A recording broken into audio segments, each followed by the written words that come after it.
بسم اللہ الرحمن الرحیم۔ السلام علیکم ورحمۃ اللہ وبرکاتہ۔ نحمده ونصلی علی رسولہ الکریم، اما بعد۔ الحمد للہ نحمده ونستعینه ونستغفره ونؤمن به ونتوکل علیہ ونعوذ باللہ من شرور انفسنا ومن سیئات اعمالنا ونعوذ باللہ من شرور انفسنا ومن سیئات اعمالنا ونعوذ باللہ من شرور انفسنا ومن سیئات اعمالنا من يهده اللہ فلا مضل له ومن يضلله فلا هادي له ونشهد أن لا إله إلا الله وحده لا شريك له ونشهد أن سيدنا ومولانا محمدا عبده ورسوله صلى الله عليه وعلى آله وأصحابه وبارك وسلم تسليما كثيرا كثيرا، أما بعد فأعوذ بالله من الشيطان الرجيم، بسم اللہ الرحمن الرحیم۔ انا فتحنا لك فتحا مبینا لیغفر لك اللہ ما تقدم من ذنبك وما تأخر ويتم نعمته عليك ويهديك صراطا مستقیما وینصرك اللہ نصرا عزیزا۔ صدق اللہ العظیم۔ قابل احترام مائیں، بہنیں، بیٹیاں، بہوئیں اور ہمارے محترم بھائی، ساتھی، دوست، دنیا میں جہاں جہاں یہ آواز پہنچ رہی ہے، اللہ تعالی ہم سب کو اور پوری امت کے گناہوں کو اللہ معاف فرمائے، اور اللہ ہم سب کے لیے مغفرت کا لباس آسمانوں سے اتارے، اور مغفرت کا لباس اللہ ہم سب کو پہنائے، اور صحت کا لباس بھی اللہ ہم سب کو پہنائے، آمین۔ سلسلہ وار قصہ چل رہا تھا فتح مکہ کا۔ فتح مکہ کا مضمون بہت لمبا ہے، اس میں کوئی شک نہیں، لیکن بیچ بیچ میں جو ہے کچھ قصے اور آ گئے، اس کے بعد ائمہ کے قصے آ گئے، پھر امام ابو حنیفہ کا قصہ آ گیا، امام شافعی کا قصہ آ گیا، امام مالک کا بھی قصہ آ گیا، امام محمد کا بھی قصہ آ گیا، امام احمد ابن حنبل کا بھی قصہ آ گیا، یہ سارے قصے آتے گئے، اور سلسلے وار مضمون اصل چل رہا تھا امام شافعی کا۔ امام شافعی رحمۃ اللہ علیہ جو ہے، انہوں نے کئی فن سیکھے، بہت حالات سے گزرے۔ مکہ مکرمہ میں ہوتے تھے تو کھانے پینے کی کوئی چیز ہوتی نہیں تھی، ماں بیوہ ہو گئی، خالہ بھی بیوہ ہو گئی۔ بعض علماء نے لکھا ہے کہ غزہ میں پیدا ہوئے تھے، فلسطین میں، اور پیدا ہوتی ہی جیسے ماں باپ کا انتقال ہو گیا ہے، پہلے انتقال ہوا، جو بھی ہوا، اس وقت میں مکہ مکرمہ کے راستے کھلے ہوئے تھے، اور لوگ وہاں جاتے تھے، بستے تھے۔ آج کی طرح پابندیاں نہیں تھیں، جو چلا گیا وہاں چلا گیا، وہاں بس گیا، یعنی راستے بہت کھلے ہوئے تھے۔ ماں جو ہے وہ لے کر چلی گئی، اور اس کے بعد وہ اپنی زندگی گزارتے رہے، لیکن کٹھن زندگی گزری ہے۔ میں یہ سمجھاتا ہوں، بہت نامناسب حالات سے گزرتے گزرتے علم انہوں نے حاصل کیا۔ دو علم انہوں نے حاصل کیے، ایک قرآن سے خاص تعلق، اسی لیے اپنے شاگردوں کو کہتے تھے قرآن سے دوستی کر لیجئے۔ یہ امام شافعی رحمۃ اللہ علیہ فرماتے تھے، انشاءاللہ رمضان کے بعد ہمارا قرآن کے اسباق شروع ہوں گے، قرآن سے دوستی کر لیجئے۔ درس قرآن تو اپنا الگ مضمون ہے، لیکن جیسے نماز سے دوستی کر لیجئے، قرآن نیک لوگوں سے دوستی کر لیجئے، قرآن سے دوستی کر لیجئے، صدقے سے دوستی کر لیجئے، یہ کہ ہمارا مضمون چلتا ہے۔ ایک ہی چیز کو ہم 3 مہینہ بیان کرتے ہیں، تقریباً 3 مہینہ 2 مہینہ۔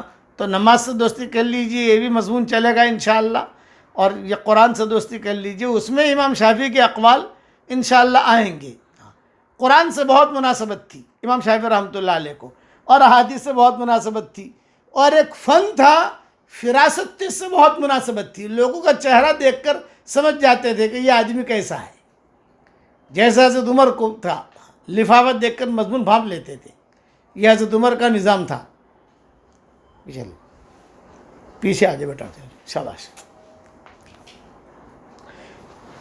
یہ حضرت عمر رضی اللہ تعالیٰ عنہ کا نظام تھا کہ وہ بہت آدمیوں کو فوراً پہچان لیتے تھے. یہی امام شافعی کا تھا، آدمی کو پہچان لیتے تھے. تو ایک قصہ ہوا ان کے ساتھ سفر میں، یہ بھی دیوان شافعی میں ہی میں نے پڑھا یہ قصہ. وہ یعنی میں سوچتا کہ بیان کروں ان کی فراست کا قصہ. سفر میں تھے، ان کے ساتھ خادم بھی تھا امام شافعی کے. کسی گاؤں میں پہنچے تو امام شافعی رحمۃ اللہ علیہ نے کہا اب ایک گاؤں میں ہم آئے ہیں، یہاں کون ہمیں پناہ دے گا؟ یہ کہ پناہ کون دے گا؟ خوب سردی ہے. سفر کرتے تھے اس وقت کے علماء جو ہوتے تھے وہ اپنے شاگردوں کے ساتھ سفر میں جاتے تھے. تو جہاں جاتے تھے تو وہاں جا کر کھانا کھا لیا، پی لیا، جزاک اللہ کہہ دیا، واپس آ گئے. نہیں، محنت کرتے تھے. امام احمد بن حنبل بھی محنت کرتے تھے، گاؤں در گاؤں، گاؤں در گاؤں. جیسے ہماری جماعتیں اب نقل و حرکت کر رہی ہیں، پہلے جماعتوں کی شکل تھی نہیں. تو یہ ائمہ کتابیں بھی لکھتے تھے اور سفر بھی کرتے تھے. تو امام شافعی رحمۃ اللہ علیہ کے بارے میں دیوان شافعی میں ایک قصہ لکھا ہے. وہ گئے، جب گئے تو ان کو یہ ہوا کہ یار یہ گاؤں کے اندر میرا ہم رات کو ٹھہرے کہاں، ٹھنڈی بہت ہے، کہاں جائیں، اور ہمیں یہ کون پہچانتا ہے. بعض مرتبہ ایسا ہوتا ہے کہ کوئی پہچان والا نہیں ہوتا. ہم ہونولولو گئے، ہمارا ایک سفر ہوا تھا ہونولولو کا. ہمارا راؤنڈ دا ورلڈ کا ایک سفر ہوا تھا. بامبے سے سنگاپور سے ملیشیا سے انڈونیشیا سے آسٹریلیا، پرتھ، میلبورن، سڈنی. پھر سڈنی کے بعد ہم سیدھے گئے نیوزی لینڈ، پھر فیجی کے بعد ہم داخل ہوئے. سمجھ لے کہ ہم ہونولولو کے بعد ہونولولو ہوائی اسٹیٹ آج کل کہتے ہیں، ہوائی امریکہ کا، وہاں داخل ہوئے. وہاں سے ہم کونٹاس ایئر لائن نئی نکلی تھی، Qantas air line, Australian air line. تو انہوں نے ٹکٹ بہت سستی کر دی تھی، 25,000 روپے کی ٹکٹ راؤنڈ دا ورلڈ کی. تمہیں جہاں جانا ہو.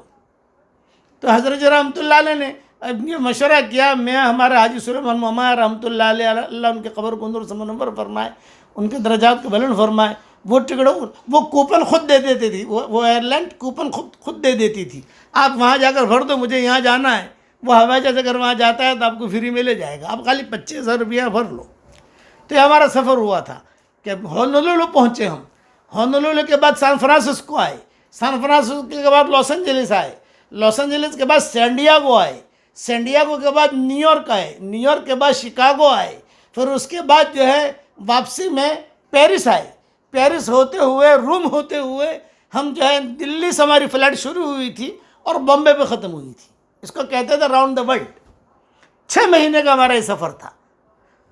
ہر جگہ لوگ ملے، ہوائی میں کوئی نہیں ملا، ہوائی اسٹیٹ میں ہمیں کوئی نہیں ملا.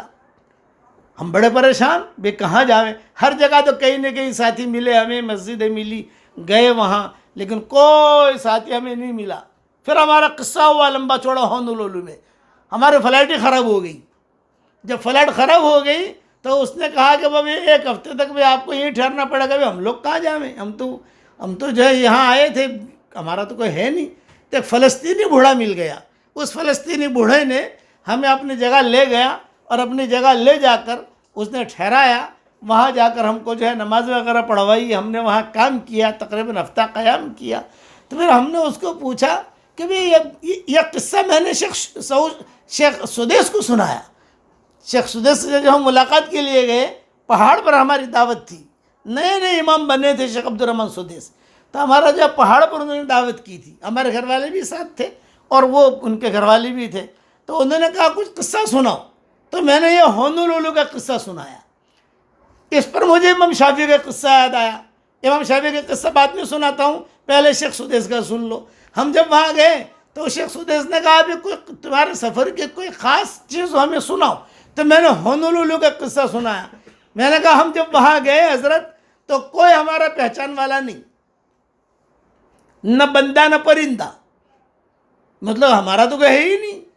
عجیب لوگ ہیں وہاں.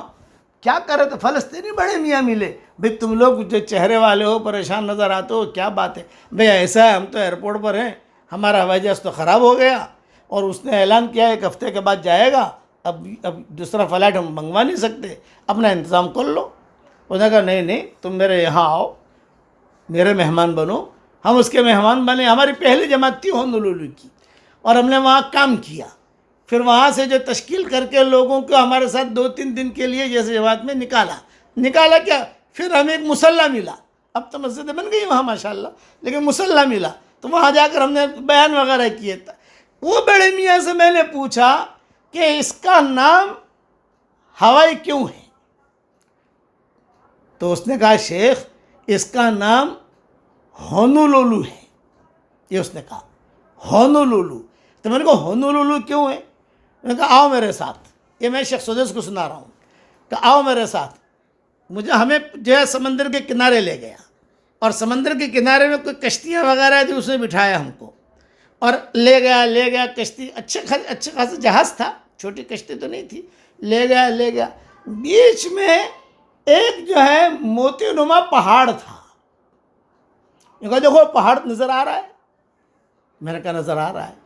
تو اس نے کہا سب سے پہلے عرب یہاں آئے تھے، اور اس شہر یہاں آبادی عربوں نے کی، بسائی اس جزیرے میں، اور اس کا نام رکھا تھا ہونالولو، یہاں موتی ہے، تو غیر من ہونالولو الی ہونولولو۔ اس پر شیخ عبد الرحمن سدیس بہت ہنسے۔ میں نے کہا تمہارے باپ دادا وہاں تک گئے تھے، اب کتنا دور ہے ہونولولو، کتنا لمبا سفر انہوں نے کیا ہوگا، اٹلانٹک کا سفر کرتے کرتے کرتے وہاں پہنچے ہوں گے۔ وہ بڑے میاں نے مجھے کہا، فلسطینی تھے وہ، بڑے میاں نے کہا کہ یہ جو ہے یہ پہاڑ کے اوپر سے شہر کا نام ہونولولو پڑا ہوا ہے۔ اچھا پھر ہمیں بازار میں لے گیا بڑے میاں، کہنے لگے کچھ خرید لو اپنے بیوی بچوں کے لیے۔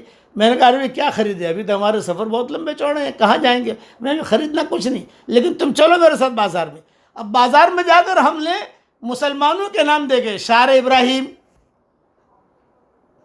شار موسیٰ، سب مسلمانوں کے نام۔ ارے یہاں مسلمانوں کا نام، بولے پوری بستی مسلمانوں کی تھی، اب یہ لوگوں نے قبضہ کر لیا ہے، کہ پوری بستی مسلمانوں کی تھی، کوئی نہیں تھا، یہاں مسلمان ہی تھے۔ اگر مسلمان تھے تو مسجدیں کیوں نہیں بنائی؟ بولے یہ چوک ہوئی، مسجدیں بنانی چاہیے۔ تو ہم نے وہاں کے مالداروں کو جمع کیا، جو 1 ہفتے میں تو تھوڑی ملاقاتیں ہو جاتی ہے نا، جو بڑے بڑے تاجر تھے ان کو جمع کیا۔ ہم نے کہا کہ دیکھو بھائی ہم تو یہاں ہونولولو آئے ہیں، اب ہفتہ ہمارا فلائٹ جب ٹھیک ٹھاک ہو جائے گا تو ہمیں یہ لوگ لے جائیں گے سان فرانسسکو۔ ہونولولو سے ہمارا سفر تھا سان فرانسسکو کا، کیلیفورنیا کا، یہ لوگ ہمیں لے جائیں گے، لیکن آپ یہ نیت کرو کہ یہاں مسجد بناؤ۔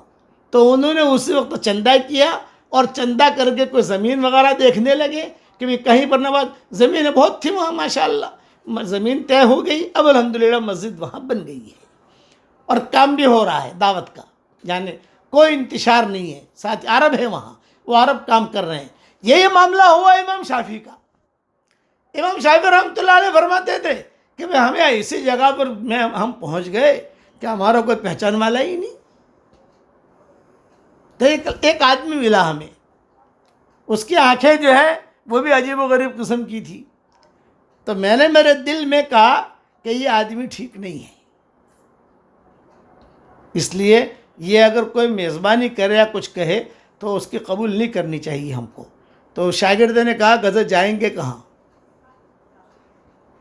بھی کہتا ہے نا وہ اندھا ماموں کانا ماموں، ایک مثال ہے، وہ کیا مثال ہوتا ہے معلوم نہیں، جائیں گے کہاں؟ ہمیں تو تھک گئے ہیں، اور کوئی آگے کا سفر کا بھی کچھ ہے نہیں، ہمارا گھوڑا جو ہے وہ بھی بھوکا ہے، یہ ہمارا گدھا جو ہے وہ بھی بھوکا ہے، اس کو بھی تو کھانا کھلانا ہے، ہمیں بھی کھانا کھانا ہے، 2 دن لگیں گے حضرت ہمیں آرام کرنے کے لیے یہاں۔ ارے بھی کوئی شاگرد دیکھو حضرت، یہاں کوئی بھی شاگرد نہیں ہے ہمارا، کوئی پہچان والا نہیں۔ چلو امام شافعی رحمۃ اللہ علیہ کہتے تھے، میں نے اس کو کہا کہ یہ آدمی مجھے ٹھیک نظر نہیں آتا، یہ دیوان شافعی میں قصہ لکھا ہوا ہے کہ مجھے آدمی ٹھیک نظر نہیں آتا، لیکن خیر ہم اس کے پاس گئے، بھائی ہم تو مسافر ہیں۔ اس نے کہا اہلاً سہلاً اہلاً سہلاً، آؤ آؤ، بہت اچھا ماشاءاللہ، آؤ۔ اس نے جو ہے ہمارے لیے تو پھل فروٹ جمع کیے، ہمارے لیے جو ہے کھانا تیار کروایا، اور بکرا بھی ذبح کیا اور بہت اچھا بستر بھی بچھا دیا. میں دل میں سوچتا رہا اللہ آج کے بعد سے علم فراست میں نہیں پڑھوں گا. میں نے غلط پڑھا علم فراست. میں کہہ رہا تھا یہ آدمی ٹھیک نہیں ہے میرے دل میں. میرے شاگردوں سے کہا یہ آدمی ٹھیک نہیں ہے، لیکن اس نے کتنا اکرام کیا ہمارا. اور گرم گرم پانی، ٹھنڈی تھی تو گرم گرم روٹیاں، سارا انتظام، یعنی کوئی تکلیف نہیں. یہاں تک کہ گھوڑے کو بھی گرم گرم پانی سے نہلایا، گدھا جو تھا اس کو بھی گرم گرم پانی سے نہلایا. ارے بھائی میں نے یہ علم جو پڑھا ہے، میں نے یہ سوچا کہ اللہ تعالیٰ مجھے الہام کرتا ہے چہرہ دیکھ کر، لفافت پیشانے دیکھ کر میں سمجھ جاتا ہوں کہ کیسا ہے. یہاں میں جانے دھوکہ کھایا میں نے. یہ تو بہت خدمت کر رہا ہماری. خیر بہت خدمت کرنے کے بعد جب ہم لوگ روانہ ہونے لگے تو میرے دل میں یہ آیا کہ بھئی اس نے غیر معمولی خدمت کی. ہر وقت گرم گرم تنور روٹیاں دی. تنور گرم گرم روٹی زیادہ کھائی جاتی ہے. اور اس علاقے میں یہ پستے وغیرہ بہت تھے، وہ سب بھر بھر کے دیے. جتنا آپ کھانا ہو کھاؤ، لے کے جانا نہیں، کھاؤ جتنا کھانا ہے اتنا. فروٹ دیے. تو ہمارے شاگرد بھی خوش، ہمارے گھوڑا اور ہمارا گدھا بھی خوش. مالش بھی ہو گئی، یہ سب ہو گیا. اب جب روانہ ہونے لگے تو میں نے اس سے اتنا کہا بھی ہم مکہ مکرمہ جا رہے ہیں اور فلاں محلے میں ذی طوا نام لیا، ذی طوا میں میرا مکان ہے. آپ جب وہاں آؤ مکہ مکرمہ میں، مسلمان مکہ مکرمہ تو جاتا ہی جاتا ہے، آپ جب وہاں آؤ تو میری ملاقات ضرور کرنا. یہ میں نے اس سے کہا. اس نے کہا واہ کیوں ملاقات کروں گا میں وہاں آ کر تمہاری؟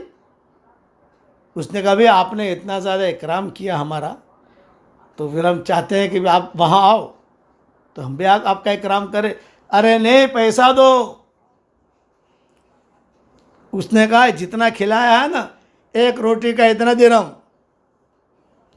سالن کا اتنا، اور جب جتنے پھل کھائے میں نے گنے، کتنے سیب کھائے تم نے، ایک سیب کا اتنا، سارا حساب دیتا گا.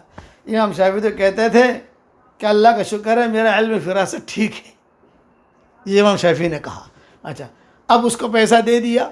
جب پیسہ دے دیا تو پیسہ دینے کے بعد کہا کچھ بچا. ارے بہت بچا ہے، وہ گھوڑے کو میں نے نہلایا اس کا پیسہ دو، وہ گدھے کو میں نے مالش کی اس کا پیسہ دو، اس کا چارے کا پیسہ دو.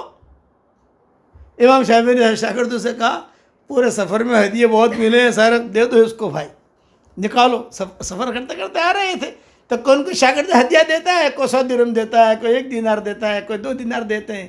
علماء کا اکرام تو لوگ کرتے ہی کرتے ہیں. کہ جتنے لفافے آئے تھے میرے سارے لفافے امام شافعی کہتے ہیں وہی خالی ہو گئے، ابھی تو مکہ کا سفر کرنا باقی ہے. جب چلنے لگے ہم تو اس نے کہا ارے بھائی ایک حساب 2-4. امام شافعی نے پوچھا اب کچھ حساب رہا بھائی؟ اب کچھ حساب رہا؟ ارے ابھی تو باقی ہے.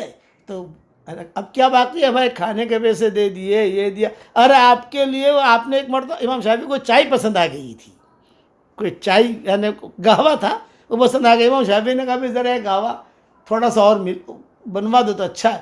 وہ گاوا جو بن کے آیا تھا نا دوسری مرتبہ، اس کا تو حساب رہ گیا ہے. اس کی بیوی اندر کھڑی تھی، وہ جو ہے وہ کھٹ کھٹ کر رہی تھی پردے میں. یہ کہا ارے یہ بھی رہ گیا، یہ بھی رہ گیا. اس نے تو ہمارا سارا جیب خالی کر دیا. تو امام شافعی کہتے تھے اے اللہ میرے استادوں نے جو علم فراست مجھے سکھایا ہے وہ صحیح سکھایا ہے. پھر وہ کیا کہہ رہا ہے؟ اب مکہ آئیں گے تو ملیں گے. سمجھو اب مکہ آئیں گے تو ملیں گے. تو امام شافعی نے کہا ٹھیک ہے بھائی ضرور ملنا، بتا تیرا کوئی حساب تو نہیں رہ گیا، اتنا بتا دے خالی. اب وہ کہہ رہا ہے میں حج کے لیے آؤں گا نا آپ کے گھر ٹھہروں گا، میں عمرے کے لیے آؤں گا. اس لیے مکہ مکرمہ میں مدینہ منورہ میں ٹھہرنے کا مسئلہ ہوتا ہے، وہاں کھانے کا مسئلہ نہیں ہوتا. کھانے کے لیے تو ہوٹلیں بہت ہیں وہاں، لیکن آدمی ٹھہرے کہاں؟ چھت، اس کا مسئلہ ہوتا ہے وہاں حرم شریفین کے اندر. اب اس نے جب چلنے لگے تو ہمارے گھوڑے کو جب روانہ کرنے لگا تو اس نے ہماری گھوڑے کی رسی وغیرہ باندھی. اخیر میں جب روانہ کرتے ہیں نا موٹر میں سامان باندھتے ہیں، تو اس نے اس کا بھی حساب لیا مجھ سے. یہ رسی باندھی، اس کا بھی حساب دو رسی. اور یہ سارا حساب برابر کر کے اس نے تو ہمارا جیب خالی کر دیا. پھر میں نے اللہ سے دعا مانگی میرے استاد جو زندہ ہے اللہ ان کے قبروں کو نور سے منور کرے، اور جو یعنی ان کے عمر میں برکت دے، اور جو مر گئے ہیں اللہ ان کی قبروں کو نور سے منور کرے، انہوں نے برابر مجھے علم سکھایا ہے۔ یہ دیوان شافعی میں قصہ لکھا ہوا ہے۔ چلو اب یہ امام احمد بن حنبل کو تو دعوت دی امام شافعی نے مصر آنے کی، امام محمد نے دعوت دی امام شافعی کو بغداد آنے کی۔ یہ دو استاد تھے، امام شافعی کو بولا، امام شافعی کو امام محمد یا ان کے شاگرد، یہ انہوں نے کہا بھئی آپ بغداد آئیے ہمارے ہاں۔ اللہ تعالیٰ نے مقبولیت دے دی تھی امام شافعی رحمۃ اللہ علیہ کو، اور سب جگہ جو ہے ان کا علم، ان کا درس قرآن اور ان کی ترتیب یہ چل رہی تھی۔ تو امام احمد بن حنبل تم یہاں آئے مصر، اور یہاں سے فارغ ہو کر چلے گئے۔ بعد میں جو حالات آئے، ان کا انتقال ہوا، جو بھی ہوا وہ لمبی تفصیل ہے اس کی، لیکن یہ کہ اب احناف نے دعوت دی شافعی حضرات کو، آپس میں محبتیں تھیں، یہ ذہن میں رکھنا۔ محبتیں جو ہیں یہ بہت بڑی چیز ہوتی ہے، آپس کا احترام، حالانکہ مسلک بالکل الگ ہے لیکن احترام بہت تھا۔ امام شافعی کے بارے میں جب اعلان ہو گیا بغداد میں کہ شافعی تشریف لا رہے ہیں، تو بغداد میں خوشی، کوفہ میں خوشی، بصرہ میں خوشی، او ہو امام شافعی آ رہے ہیں، امام شافعی آ رہے ہیں، امام شافعی آ رہے ہیں، امام شافعی آ رہے ہیں۔ جب وہ وقت قریب آیا اور امام شافعی، اچھا چونکہ امام شافعی پہنچنے والے تھے وہیں پر، کہاں؟ یعنی امام ابو حنیفہ کے ہی شاگرد تھے گویا کہ، یعنی امام ابو حنیفہ کا تو انتقال ہو گیا تھا لیکن ان کے شاگردوں کے یہ مہمان تھے امام شافعی رحمۃ اللہ علیہ۔ تو امام شافعی نے پہلے ہی کہا تھا کہ میں جب آؤں گا تو سب سے پہلے امام ابو حنیفہ کی مسجد میں آؤں گا، یہ امام شافعی نے کہا تھا۔ وہاں گئے تو علماء نے لکھا ہے احناف کے علماء نے امام شافعی رحمۃ اللہ علیہ کا بہت احترام کیا۔ احناف، شوافع، حالانکہ دونوں کے مذہبوں میں کئی تفاوت ہے، کئی فرق ہے، یہ آمین بالجہر کو کہتے ہیں، یہ آمین بالجہر کو نہیں کہتے، یا رفع یدین کو کہتے ہیں، یا رفع یدین کو نہیں کہتے، یہ مسلک ہیں سارے کے سارے۔ تو کتابوں میں لکھا ہے کہ امام شافعی رحمۃ اللہ علیہ جب وہاں پہنچے تو منظر لکھا ہے کتابوں میں، مغرب کا وقت تھا، اور امام ابو حنیفہ کی مسجد، جامع مسجد کھچا کھچ بھری ہوئی۔ امام شافعی کے احترام میں اعلان ہو گیا تھا کہ مغرب تک جو ہے ان کا قافلہ امام شافعی کا آ جائے گا، یہ بھی اپنے شاگردوں کے ساتھ۔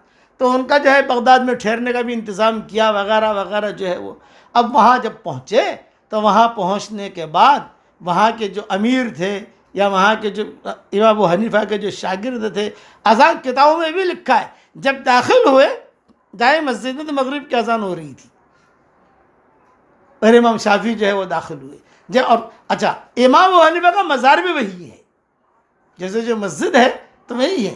ہمارے والد صاحب رحمۃ اللہ علیہ، ہمارے حضرت جی رحمۃ اللہ علیہ جب ہم سفر ہوتے تھے تو گئے تو امام حضرت جی صلاۃ السلام یعنی ان کو سلام پیش کیا امام ابو حنیفہ کو۔ جب باہر نکلے تو حضرت جی نے کہا بھائی مولوی عمر، یہ جملہ کہا حضرت جی نے، بھائی مولوی عمر، جتنا میں نے نور یہاں دیکھا ہے، حضور صلی اللہ علیہ وسلم کی بات تو ہے اپنی جگہ، صحابہ اپنی جگہ ہے، لیکن اتنا جو سفر ہوئے ہمارے، اور جہاں جتنا نور امام صاحب کے مزار پر دیکھا میں نے، یہ میں نے کہیں نہیں دیکھا۔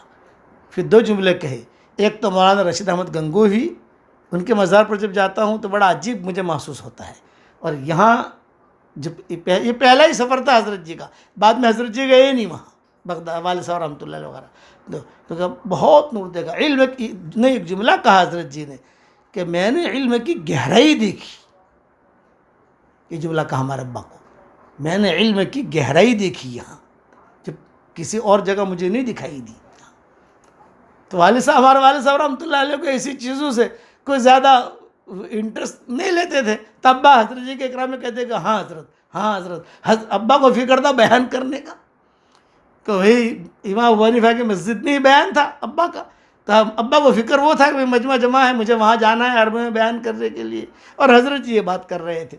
خیر، امام شافعی رحمۃ اللہ علیہ جب وہاں گئے، وہاں جاتے ہی سب نے احترام کیا۔ امام صاحب کی قبر کے قریب سے جب گزرے تو امام شافعی نے کھڑے کھڑے وہیں ان کو ایصال ثواب کیا، اور امام شافعی رونے لگے ابو حنیفہ بڑے ہیں، میں پہلے کہہ چکا ہوں کہ ابو حنیفہ جس دن انتقال ہوا ہے کتابوں میں لکھا ہے اسی دن شافعی پیدا ہوئے ہیں۔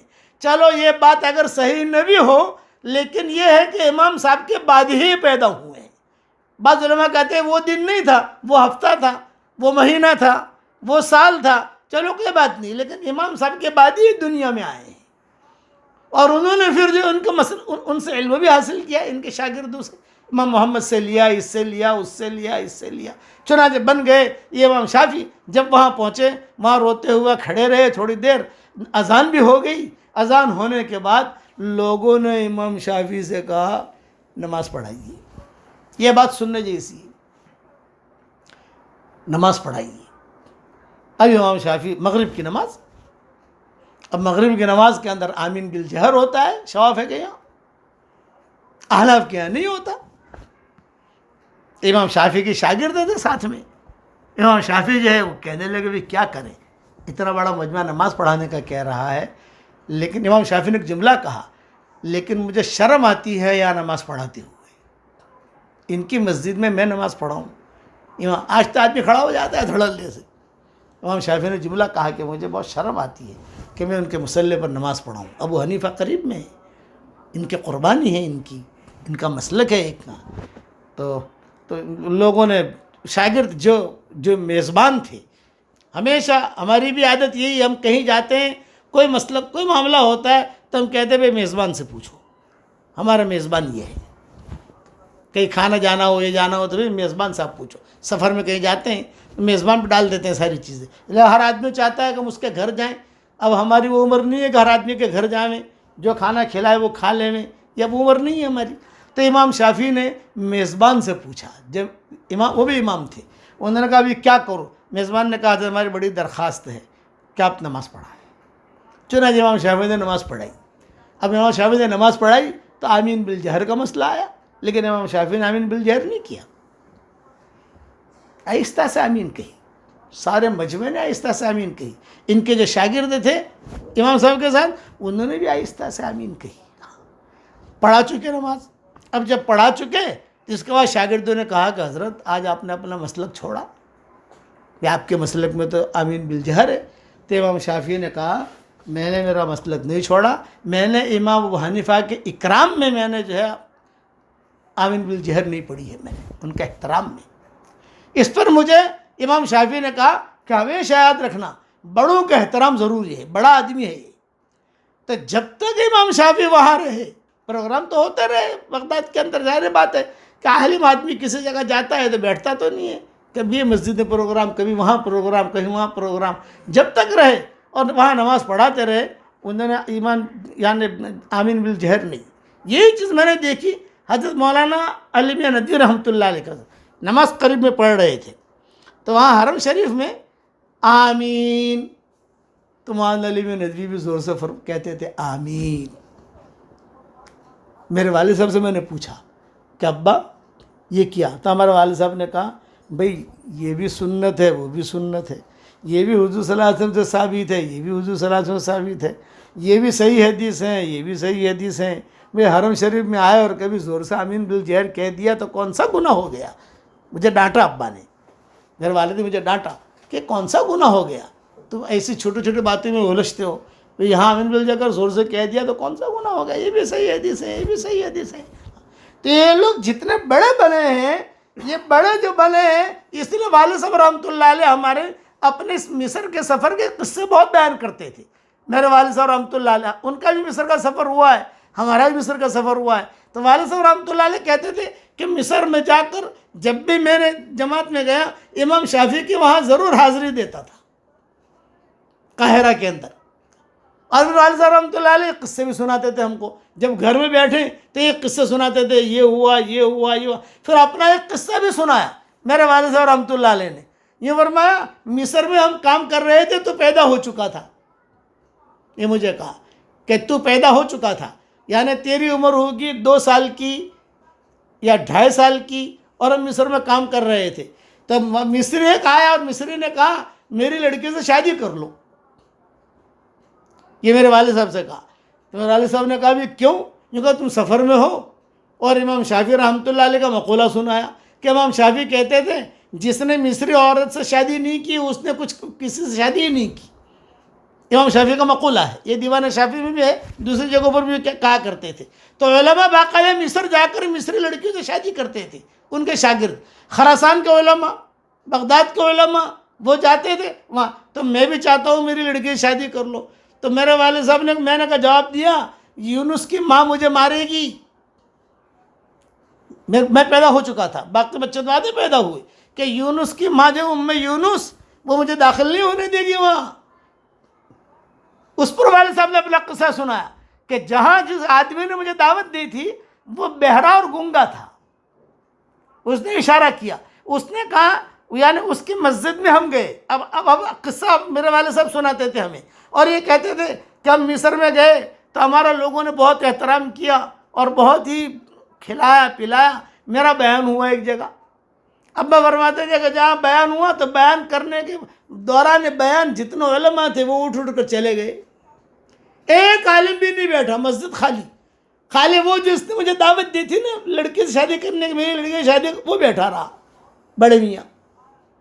اور میں بیٹھا ہوا جو ہے وہ اپنا سر ہلا رہا تھا۔ میرے دل میں یہ بات آئی کہ یار میں کیا کروں، بیان کروں یا چھوڑ دوں، کوئی ہے تو نہیں۔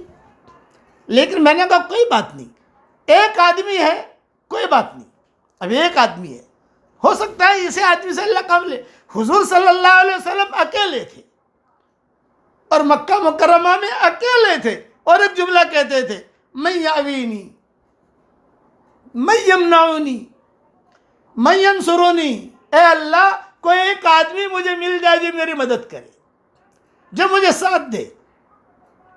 اکیلے تھے حضور صلی اللہ علیہ وسلم، کوئی ساتھ نہیں دیتا تھا۔ ابو بکر عمر وغیرہ سب بعد میں آئے، اور ایک جملہ گھومتے جاتے تھے، کہتے تھے من یمنعنی، من ینصرنی۔ خدا کی قسم اکیلے تھے اور اکیلے ہی چل رہے تھے، کوئی ساتھ نہیں۔ اور یہ جملے حدیثوں میں آتے ہیں، من یعوینی، من ینصرنی، من یمنعنی۔ آدمی کا بعض مرتبہ ہمارے ساتھی کہتے ہیں مسجد و جماعت میں اکیلا ہوں۔ ارے بھائی تو اکیلا ہے، حضور صلی اللہ علیہ وسلم اپنے محلے میں اکیلے نہیں تھے، اپنے گھر میں اکیلے نہیں تھے، سب جگہ، یعنی یہ نہیں کہ محلے میں کوئی، حضور صلی اللہ علیہ وسلم اکیلے کام کر رہے ہیں، کوئی نہیں، کوئی ساتھ نہیں دے رہا، گھر کے اندر کوئی ساتھ نہیں دے رہا، اکیلا ہوں کہتے تھے۔ اسی طریقے سے کہتے تھے حرم شریف میں جاتے تھے، میں اکیلا ہوں، کوئی نہیں ہے۔ کبھی جو ہے پہاڑوں پر چلے گئے، اکیلا ہوں۔ اور خدا کی قسم کھا کے کہتا ہوں وہاں بھی اکیلے تھے، ساری دنیا کے اعتبار سے اکیلے تھے، ساری دنیا کے اعتبار سے اکیلا ایک آدمی تھا، لیکن وہ جمے رہے۔ آج دیکھو حضور کا دین اللہ نے سارے دنیا میں کیسے پھیلایا۔ تو آدمی اکیلا یہ نہ سمجھے کہ میں اکیلا ہوں کیا کروں گا، عورت سمجھے میں اکیلی ہوں کیا کروں گی، نہیں، کام تو اللہ لیتا ہے۔ اس پر میرے والد صاحب مجھے قصہ سناتے تھے کہ بیٹا میں اکیلا اور بوڑھا اکیلا۔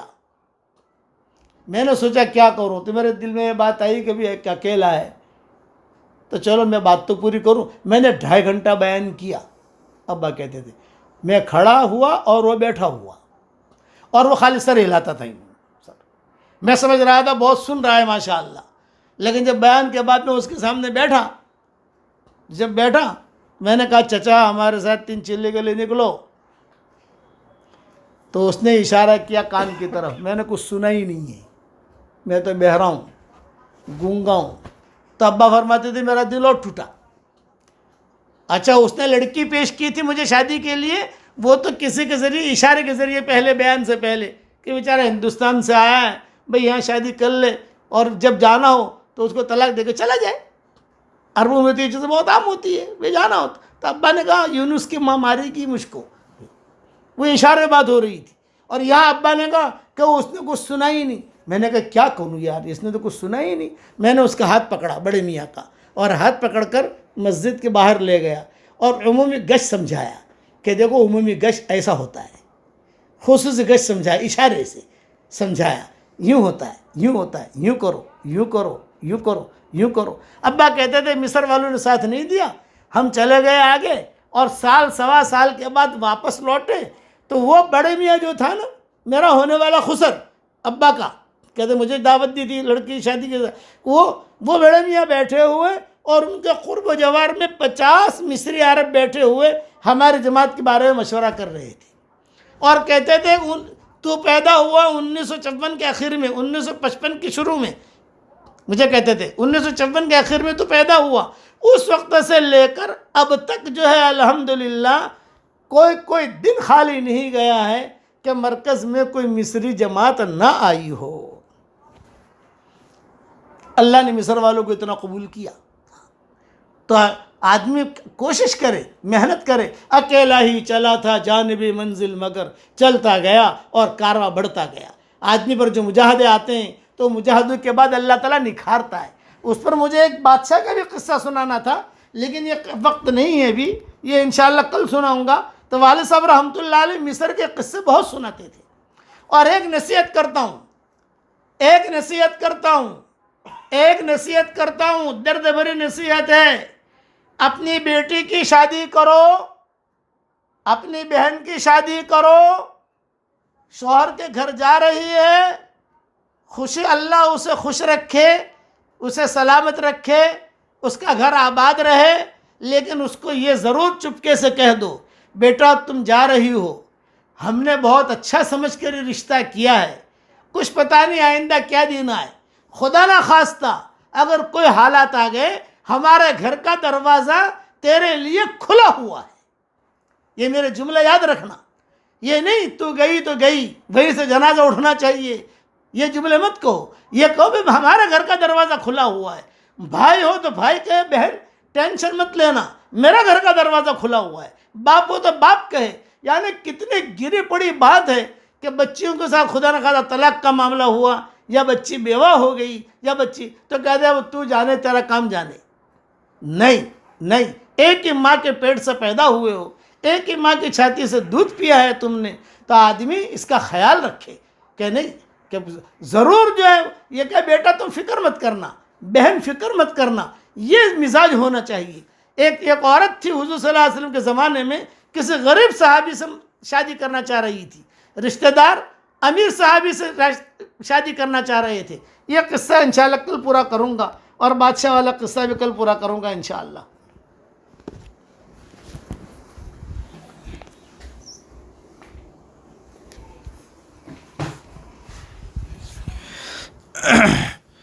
بسم اللہ الرحمن الرحیم۔ آج آپ لوگوں کے سامنے نفقے اور حضانت سے متعلق کچھ مسائل بتا دوں۔ نفقے کا مطلب خرچہ ہے، اور حضانت کا مطلب ہے بچوں کی پرورش۔ مسئلہ اصل میں یہ بتانا ہے کہ اگر میاں بیوی کے درمیان محبت ہے، آپس میں اتحاد اور اتفاق سے رہ رہے ہیں، تو پھر اس سے بڑی اللہ کی کوئی نعمت نہیں۔ اس کی وجہ سے گھر بھی بنا رہتا ہے، گھر کا ماحول بھی خوشگوار رہتا ہے، اور الحمدللہ بچوں کی نشو و نما اور پرورش بھی بہت اچھی ہوتی ہے۔ بچے دینی اور دنیاوی اعتبار سے، جسمانی اعتبار سے پروان چڑھتے رہتے ہیں۔ لیکن کبھی کبھی ایسا ہوتا ہے کہ میاں بیوی کے درمیان اختلاف ہوتا ہے، جھگڑے ہوتے ہیں، اور شیطان اپنا کام کر جاتا ہے، اور بالآخر نوبت طلاق تک پہنچ جاتی ہے۔ اللہ سب گھروں کی اس سے حفاظت فرمائے۔ لیکن آج کل طلاق کے، خلا کے، اس قسم کے مسائل بہت کثرت سے میاں بیوی کے درمیان پیش آ رہے ہیں۔ تو جب معاملہ یہاں تک پہنچ جاتا ہے تو عموماً تو ایسا ہوتا ہے کہ عورت ہے اس کو کوئی شوہر مل جاتا ہے، شوہر ہے اس کو کوئی بیوی مل جاتی ہے، لیکن جو بچے ہیں ان کی تربیت کا اور ان کی پرورش کا نظام بہت زیادہ ڈسٹرب ہو جاتا ہے۔ اس وقت ہمیں بچوں سے متعلق بہت سے مسائل پیدا ہوتے ہیں۔ تو مسائل آپ لوگوں کو بتا دوں، اس کو دھیان میں رکھیں۔ چونکہ بچوں کے اندر لڑکے بھی ہوتے ہیں، لڑکیاں بھی ہوتی ہیں، اور بچے جب تک چھوٹے ہوتے ہیں اس وقت تک ان کو ماں کے پیار کی ضرورت ہوتی ہے، اور کچھ ایسی تربیت کی ضرورت ہوتی ہے جو صرف ماں ہی کر سکتی ہے، باپ نہیں کر سکتا۔ اس لیے میاں بیوی کے درمیان اختلاف کی صورت میں شریعت نے دونوں باتوں کو دھیان میں رکھا ہے۔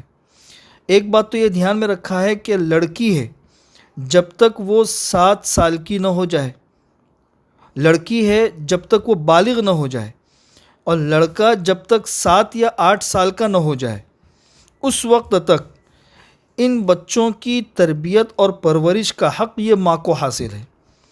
اس حق کو حق کے حضانت کہتے ہیں اسلام کی فقہ کی اصطلاح میں۔ لڑکا جب تک 8 سال کا نہ ہو جائے اور لڑکی جب تک بالغ نہ ہو جائے اس وقت تک ان کی پرورش کا حق یہ ماں کو ہے۔ ماں کو حق حاصل ہونے کا مطلب یہ ہے کہ شوہر یہ چاہے کہ زبردستی بچوں کو اپنے قبضے میں لے لے تو یہ ایک ظلم ہے بچوں کے اوپر بھی اور ماں کے اوپر بھی۔ زبردستی ان بچوں کو لے جا نہیں سکتا ہے، یہ بچے رہیں گے ماں کی پرورش میں، اور ان بچوں کا خرچہ واجب ہوگا یہ شوہر کے اوپر۔ شوہر جو ہے ان کے اوپر بچوں کا خرچہ واجب ہوگا، یعنی بچے رہیں گے ماں کے پاس میں اور ان کا خرچہ جو ہوگا یہ شوہر کے اوپر یعنی بچوں کے باپ کے اوپر ضروری ہوگا۔ بچوں کا خرچہ باپ کے اوپر ضروری ہوتا ہے کب تک؟ لڑکا جب تک بالغ نہ ہو جائے اور لڑکی کی جب تک شادی نہ ہو جائے اس وقت تک شرعی اعتبار سے ان کا خرچہ یہ باپ کے اوپر ضروری ہوتا ہے۔ اچھا، اس دوران بچہ جب پرورش کے اندر ہے ماں کی، اب وہ ماں جو ہے نا وہ کبھی کبھی بچوں کو اتنا اپنے قبضے میں کر لیتی ہے کہ وہ اپنے والد بچوں کے باپ سے بچوں کو ملنے نہیں دیتی ہے، تو یہ والد کے اوپر ظلم ہے۔ بھئی آپ دونوں کے درمیان اختلاف ہوا ہے لیکن ان بچوں کی جس طرح آپ ماں ہو اسی طریقے سے یہ بھی باپ ہے ان بچوں کا، اور جب بچے باپ کے پاس چلے جاتے ہیں تو پھر باپ ان کو روک دیتا ہے کہ بھئی ماں سے نہیں ملنا، تو ماں سے ملنے سے روکنا یہ بھی ماں کے اوپر ظلم ہے۔ بچے دونوں کے ہیں، اس لیے دونوں میں سے جس کے پاس میں بھی ہو اس کے لیے جائز نہیں ہے کہ وہ بچوں کو دوسرے سے ملنے سے روکے۔ تو جب تک لڑکا 8 سال کا نہ ہو جائے، لڑکی بالغ نہ ہو جائے تب تک رہے گی ماں کے پاس میں، خرچہ باپ کے اوپر ہوگا، اور لڑکا جب 8 سال کا ہو جائے تو پھر شوہر کو اختیار ہے کہ وہ اپنے پاس میں بچے کو لا سکتا ہے۔ لڑکی جب بالغ ہو جائے تو پھر اس کے بعد میں اگر شوہر کے گھر کا ماحول اگر درست ہو، کوئی مضرت کا اندیشہ نہ ہو تو پھر وہ اپنے پاس میں اس بچی کو لا سکتا ہے۔ اسی سے متعلق دوسرا مسئلہ یہ بھی دھیان میں رکھے کہ جب میاں بیوی کے درمیان اختلاف ہوتا ہے تو اختلاف کبھی کبھی بہت شدید نوعیت کا ہوتا ہے۔ گھر کے سامان کے اندر بھی اختلاف ہو جاتا ہے، بھئی یہ چیز میری، یہ چیز میری، تو اس سلسلے میں بھی شریعت نے رہنمائی کی ہے کہ میاں بیوی کے درمیان اختلاف کی صورت میں گھر کے سامان میں بھی اگر اختلاف ہو جائے تو اس کی تقسیم اس طریقے سے ہوگی کہ گھر کے اندر عورتوں سے متعلق جو سامان ہے وہ تو بیوی کا ہوگا، مردوں سے متعلق جو سامان ہوگا وہ شوہر کا ہوگا، اور جو مشترکہ استعمال کی چیزیں ہیں جیسے برتن وغیرہ یہ سب چیزیں ہیں تو یہ شوہر کی ہی سمجھی جائے گی، اس لیے کہ گھر شوہر کا ہے تو یہ چیزیں بھی شوہر کی ہی سمجھی جائے گی۔ اسی سے متعلق ایک تیسرا مسئلہ یہ بھی دھیان میں رکھے کہ جب طلاق ہو جاتی ہے تو ہمارے ملک کا قانون تو یہ ہے ملک کا کہ عورت نے اگر شوہر کے اوپر کیس کر دیا تو جب تک یہ عورت زندہ ہے یا جب تک دوسرا نکاح نہیں کر لیتی ہے اس وقت تک شوہر کے ذمے اس عورت کو خرچہ دیتے رہنا ضروری ہے، یہ ملک کا قانون ہے۔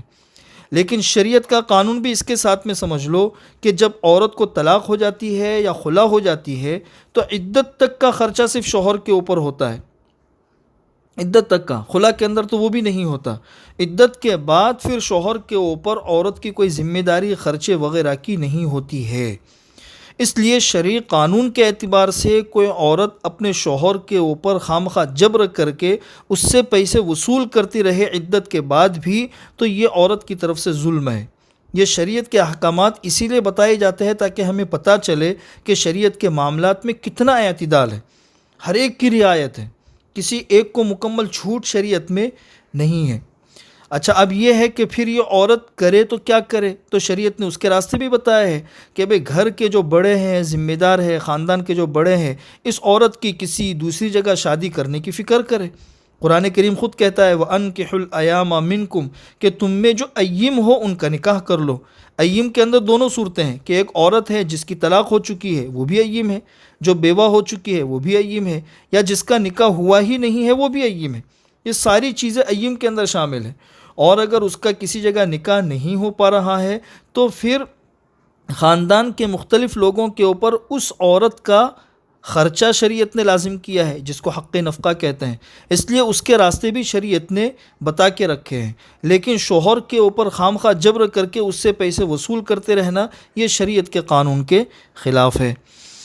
چوتھا مسئلہ یہ سمجھ لیجئے کہ عورتیں جو اپنے سسرال کے اندر ہوتی ہے، شوہر کے وہاں پہ ہوتی ہے، تو ان عورتوں کے لیے ہفتے میں ایک دن اپنے والدین کی زیارت اور ان کی ملاقات یہ ان عورتوں کا حق ہے۔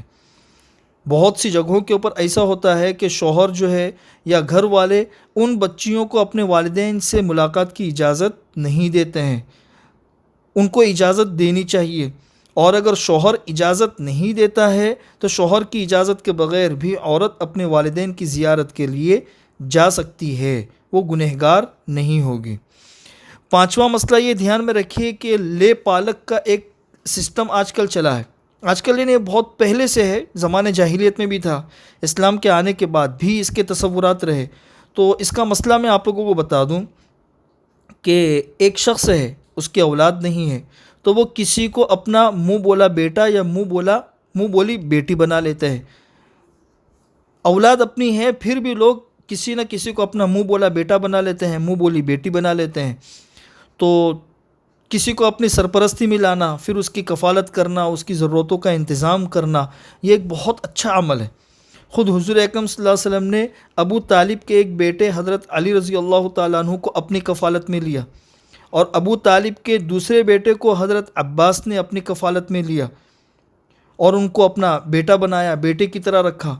اور پھر حضور اکرم صلی اللہ علیہ وسلم نے باقاعدہ حدیث کے اندر اس کے فضائل بھی بتائے کہ انا و کافل الیتیم کا ہاتین۔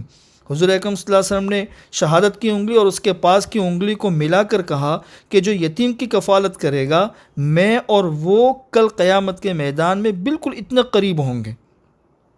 تو یہ فضائل بتائے، اس لیے یہ ایک بہت اچھی چیز ہے اور پسندیدہ عمل ہے کہ کسی کو اپنی کفالت میں لینا اور اپنا منہ بولا بیٹا یا منہ بولی بیٹی بنانا۔ لیکن اس کے ساتھ ساتھ میں یہ بھی دھیان رکھنا ضروری ہے کہ منہ بولا بیٹا یا بیٹی بنانے سے وہ حقیقی بیٹے یا بیٹی کی طرح نہیں ہوتا، وہ اجنبی ہی ہوتے ہیں۔ پرورش کا حق، ان کے اوپر خرچہ کرنے کی فضیلت، یہ ساری کی ساری چیزیں ملے گی، لیکن یہ حقیقی اولاد کے درجے میں کبھی بھی نہیں ہو سکتی ہے۔ چنانچہ آئندہ چل کے اگر اس شخص کا انتقال ہوتا ہے تو حقیقی بچوں کو جو وراثت ملتی ہے وہ وراثت اس منہ بولے بیٹے یا بیٹی کو نہیں ملے گی۔ اگر لڑکی ہے تو اس سے پردہ اسی طرح کرنا ضروری ہے جس طریقے سے اجنبی عورت سے پردہ کرنا ضروری ہوتا ہے۔ اگر ماں ہے تو ہم منہ بولے بیٹے سے اسی طرح پردہ کرنا ضروری ہے جس طریقے سے اجنبی لوگوں سے پردہ کرنا ضروری ہوتا ہے۔ تو اس کی فضیلت الگ ہے، لیکن احکامات میں اور اللہ تبارک و تعالیٰ کے حدود میں یہ حقیقی بیٹوں کی طرح نہیں ہوتے ہیں۔ یہ دونوں کے درمیان فرق سمجھ لینا ضروری ہے۔ اسی سلسلے میں آج آخری مسئلہ آپ لوگوں کو یہ بھی بتا دوں کہ آج کل عام طور پر یہ بھی ہوتا ہے کہ ایک شخص ہے، ایک عورت ہے، وہ غربت کی وجہ سے اپنا بچہ جو ہے نا وہ کسی ہسپتال میں دے دیتی ہے یا کسی جگہ چھوڑ دیتی ہے، یا کوئی غلط کام ہوا اس کی وجہ سے بچہ ہوا اسے چھوڑ دیا، تو گورنمنٹ جو ہے وہ ایسے بچوں کو لے لیتی ہے، اور پھر جن لوگوں کو بچے چاہیے ہوتے ہیں تو وہ لوگ بچے ایڈوپٹ کر لیتے ہیں، یہ بچے لے لیتے ہیں۔ اب چونکہ یہ بچہ ہے، اس کا کوئی باپ پتہ ہی نہیں ہے، جب باپ پتہ نہیں ہے تو اس کو باپ کی طرف کس طریقے سے منسوب کرنا؟ سرکاری کاغذات ہوتے ہیں، اسی طریقے سے اسکول ہوتی ہے، بہت سی جگہیں ایسی ہوتی ہے کہ جہاں پہ ان بچوں کے ساتھ میں باپ کی جو خانہ پوری ہوتی ہے اس کو پوری کرنا ضروری ہوتا ہے کہ بھئی باپ کی جگہ پہ کس کا نام لکھا جائے۔ تو قانونی ضرورت کے تحت میں ایسے لاوارث بچے جن کے باپ پتہ نہیں ہے، اگر باپ پتہ ہوتے تو ان کے باپ کی طرف منسوب کر دیتے ہیں، باپ پتہ نہیں ہے تو باپ کے نام کی خانہ پوری میں کیا اس ایڈوپٹ کرنے والے انسان کا نام لکھا جا سکتا ہے یا نہیں لکھا جا سکتا؟ یہ ایک مسئلہ ہے۔ تو اس کا جواب اچھی طریقے سے ہم سمجھ لیں، جیسے میں نے آپ کو کہا کہ یہ حقیقی باپ تو نہیں ہے، اس لیے حقیقی باپ کے طور پر تو اس بچے کا انتساب اس مرد کی طرف نہیں ہو سکتا، لیکن ایسے قانونی ضرورت کے تحت میں حضرت مولانا اشرف علی تھانوی رحمۃ اللہ علیہ نے بڑی اچھی مثال دے کے بات سمجھائی ہے کہ جس طریقے سے ایک اجنبی بچہ ہوتا ہے، اس کو انسان شفقت اور محبت میں بیٹا کہتا ہے، ارے بیٹا یہاں پر آؤ، ارے بیٹا یہاں پر آؤ، تو اس کو جو بیٹا کہتے ہیں وہ حقیقی بیٹا تصور کر کے نہیں، صرف شفقت اور محبت میں۔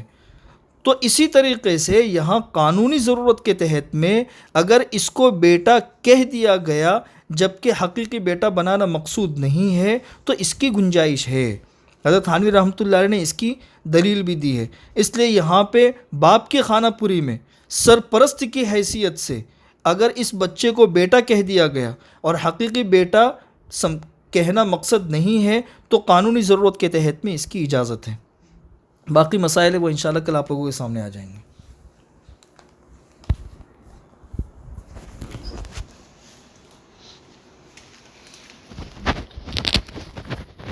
اللهم صل على محمد وعلى آل محمد كما صليت على إبراهيم وعلى آل إبراهيم إنك حميد مجيد. اللهم لك الحمد كله ولك المن كله لك الشكر كله ولك الخلق كله لك الفضل كله وإليك يرجع الأمر كله وإليك يصعد الكلم الطيب كله. اللهم لك الحمد بالإسلام، لك الحمد بالإيمان، لك الحمد بالقرآن، لك الحمد حتى ترضى، لك الحمد إذا رضيت، لك الحمد بعد الرضا. اللهم آت نفوسنا تقواها وزكها أنت خير من زكاها. اللهم إنا نسألك فعل الخيرات وترك المنكرات وحب المساكين، وإذا أردت بقوم فتنة فتوفنا غير مفتونين. اللهم اجعل القرآن العظيم ربيع قلوبنا ونور صدورنا وجلاء أحزاننا وذهاب همومنا وغمومنا وسائقنا وقائدنا إليك وإلى رضوانك وإلى جناتك جنات النعيم. اللهم اجعلنا ممن يقرأ القرآن فيرقى ولا تجعلنا ممن يقرأ القرآن فيشقى. اللهم أدبنا بأدب القرآن، اللهم ارزقنا فهم القرآن، اللهم أسعدنا بسعادة القرآن، اللهم شرفنا بشرف القرآن، اللهم احفظنا بما تحفظ به القرآن وأهل القرآن. اللهم اجعلنا من أهل القرآن الذين هم أهلك وخاصتك يا أرحم الراحمين. اللهم اجعل القرآن العظيم يا ربنا حجة لنا لا علينا. اللهم اجعل القرآن العظيم يا ربنا لنا إماما وهدى ونورا ورحمة. اللهم اجعل القرآن العظيم سائقنا وسابقنا إلى جناتك جنات النعيم. اللهم اجعل القرآن العظيم لنا في الدنيا قرينا وفي القبر مونسا وعلى الصراط نورا وفي القيامة شفيعا وإلى الجنة رفيقا ومن النار سترا وحجابا وإلى الخيرات كلها دليلا وإماما برحمتك يا أرحم الراحمين.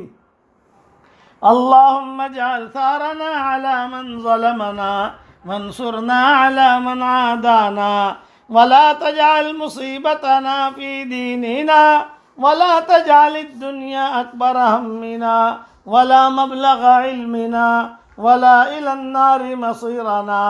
اللهم اجعلنا من الصالحين ولا تجعلنا من الطالحين. اللهم اجعلنا من الصالحين ولا تجعلنا من الطالحين. اللهم اصنع بنا ما أنت أهله ولا تصنع بنا ما أنت أهله فإنك أهل التقوى وأهل المغفرة. اللهم اجعلنا من القانتين ولا تجعلنا من القانطين. اللهم اجعلنا من القانتين ولا تجعلنا من القانطين یا رب العالمین. اے اللہ ہمارے گناہوں کو معاف فرما، اے اللہ ہماری خطاؤں سے درگزر فرما، اے اللہ دونوں جہاں کی سرخ روئی کا معاملہ فرما، دونوں جہاں کے حاجات کے غیب سے تکفل فرما. اے اللہ اتنا بڑا مجمع آمین کہہ رہا ہے، اس کے آمین کے کہنے کو قبول فرما۔ اے خوبصورت پردے والے، اے خوبصورت چادر والے، ہمارے عیبوں پر پردے ڈال دے۔ اے اللہ یہ مغفرت کا عشرہ چل رہا ہے، ہمیں مغفرت کا لباس پہنا دے، مغفرت کے چادر میں ہمیں لپیٹ دے اور ہمارے گناہوں پر معافی کا قلم پھیر دے۔ اے اللہ بہت گناہ کیے ہیں، رات کے اندھیروں میں کیے ہیں، دن کے اجالوں میں کیے ہیں، گرمی اور سردی میں کیے ہیں، تنہائیوں میں کیے ہیں، خلوتوں میں کیے ہیں، جلوتوں میں کیے ہیں۔ اے اللہ سب کے سامنے تو ہم بہت اچھے رہتے ہیں، بہت اچھے پیر صاحب بن کے رہتے ہیں، بہت اچھی آپا بن کے رہتے ہیں، اور بہت اچھے لوگ کہتے ہیں کتنے اچھے ہیں، لوگ کہتے ہیں کتنی اچھی آپا ہے، لیکن ہماری تنہائیوں کو تو جانتا ہے۔ اے مولا کریم جیسے تو نے ہماری جلوت کو اچھا بنایا، ہماری خلوت کو بھی اچھا بنا دے۔ اے اللہ سب سے زیادہ قیمتی چیز ہے تیرے نزدیک ایمان کی، یہ ایمان تو نے ہمیں بغیر مانگے دیا ہے۔ سب سے زیادہ قیمتی چیز ایمان ہے، اس سے زیادہ قیمتی چیز کوئی نہیں ہے، بغیر مانگے تو نے اپنے کرم سے ہمیں دے دیا۔ اے اللہ اب ہم آپ سے مانگتے ہیں اس مبارک رات میں ہماری گردنوں کو جہنم سے آزاد فرما دے، ہماری گردنوں کو جہنم سے آزاد فرما دے، ہم سب کو تو معاف فرما دے۔ بغیر مانگے جب تو نے اتنی قیمتی چیز دے دی ہے، اے اللہ ہم تو تجھ سے معافی کا سوال کرتے ہیں، یہ تو تیرے لیے بہت آسان ہے۔ اے اللہ ہماری گردنوں کو جہنم سے آزاد فرما۔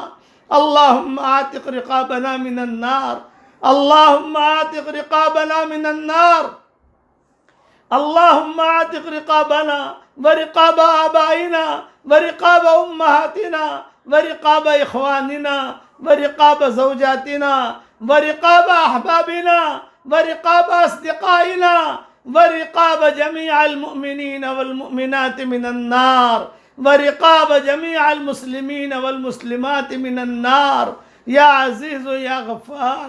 اے اللہ یہ مہینہ تیزی کے ساتھ رخصت ہو رہا ہے، اے اللہ مغفرت کا عشرہ بھی اب رخصت ہو رہا ہے۔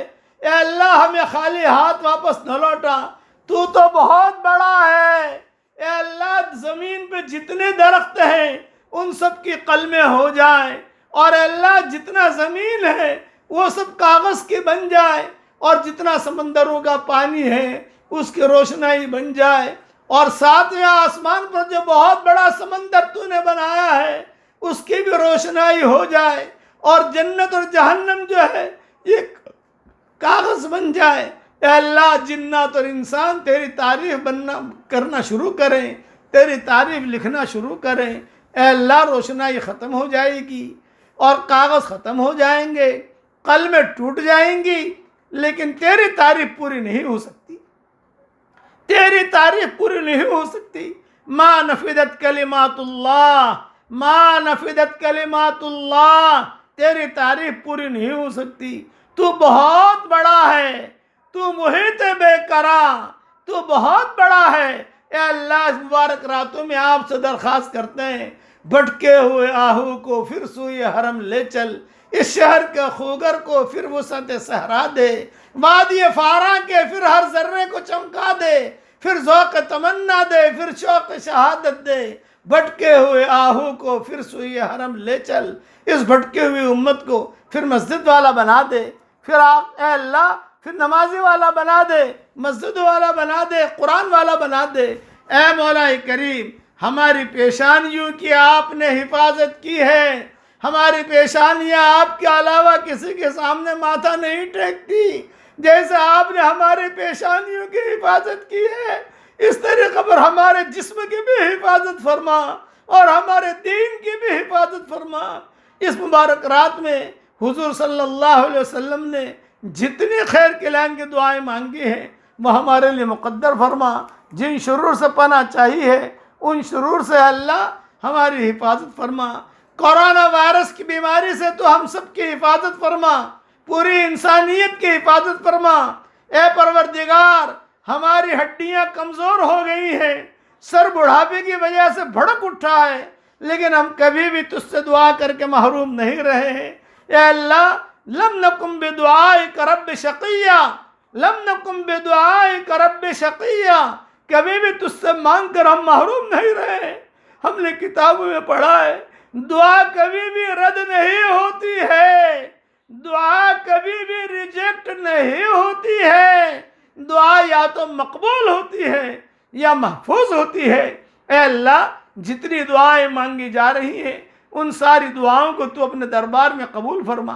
اے اللہ ہمیں خالی ہاتھ واپس نہ لوٹا، ہمیں خالی ہاتھ واپس نہ لوٹا۔ اے ہمارے پروردگار ہماری بیویوں ہماری اولادوں کو ہماری آنکھوں کا ٹھنڈک بنا دے، ہم کو ان کی آنکھوں کا ٹھنڈک بنا، ان کو ہماری آنکھوں کا ٹھنڈک بنا۔ اے مولا کریم ہم نے سنا ہے کو پکارنے والا پکار رہا ہے، ربنا اننا سمعنا منادیا ینادی للایمان ان آمنوا بربکم فآمنا ربنا فاغفر لنا ذنوبنا وکفر عنا سیئاتنا وتوفنا مع الابرار ربنا وآتنا ما وعدتنا على رسلك ولا تخزنا یوم القیامہ انک لا تخلف المیعاد۔ اے مولا کریم یہ دعا تو ہم سب کے لیے قبول فرما۔ اے اللہ بیماریوں سے لوگوں کو بچا لے، جو بچیاں اپنے گھروں میں پریشان ہیں عافیت کے ساتھ ان کی پریشانیوں کو دور فرما، جو حاملہ بہنیں ہیں ان کے بچے جننے کا وقت قریب ہے، اے اللہ ان کے لیے آسانیاں پیدا فرما، سہولتیں پیدا فرما۔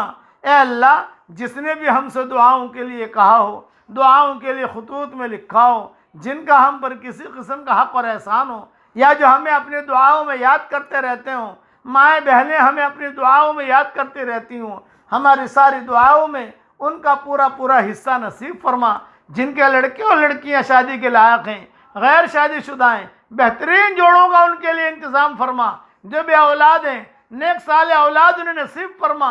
جن کے اولاد تو ہے مگر نافرمان ہیں ان کے نافرمان اولاد کو فرما بردار بنا دے۔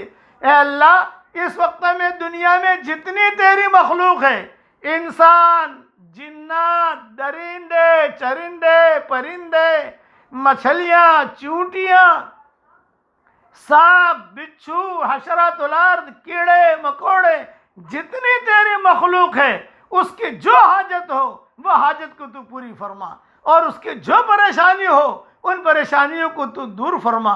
جتنے لوگ ہسپتال میں بیمار ہیں، کوئی آئی سی یو میں ہے، کوئی ہسپتال میں ہے، اے اللہ ان کی بیماری کو بھی دور فرما، اور یہ کورونا وائرس سے تو پوری انسانیت کی حفاظت فرما۔ اللہم ارفع عنا کورونا وائرس، اللہم ارفع عنا کورونا وائرس، اللہم ارفع عنا کورونا وائرس، اللہم احفظنا من کورونا وائرس، اللہم انا نعوذ بک من کورونا وائرس۔ اے اللہ کورونا وائرس کی چادر کو پھاڑ کر ختم کر دے اور اسے جہنم میں ڈال دے، اور اسے جہنم میں ٹکڑے ٹکڑے کر کے ڈال دے، یہ بھی تیری مخلوق ہے۔ اور اے اللہ امن کی چادروں کو دنیا میں پھیلا دے، صحت کی چادروں کو دنیا میں پھیلا دے، سکون کی چادر کو دنیا میں پھیلا دے، اور محبتوں کی چادر کو دنیا میں پھیلا دے، اور اے اللہ عیش و عشرت کی چادر کو دنیا میں پھیلا دے، برکت کی چادر کو دنیا میں پھیلا دے، شفا کی چادر کو دنیا میں پھیلا دے۔ اے اللہ اچھی چادروں کو دنیا میں پھیلا دے، حلال چادروں کو دنیا میں پھیلا دے، حرام چادروں سے اس امت کی پوری پوری حفاظت فرما۔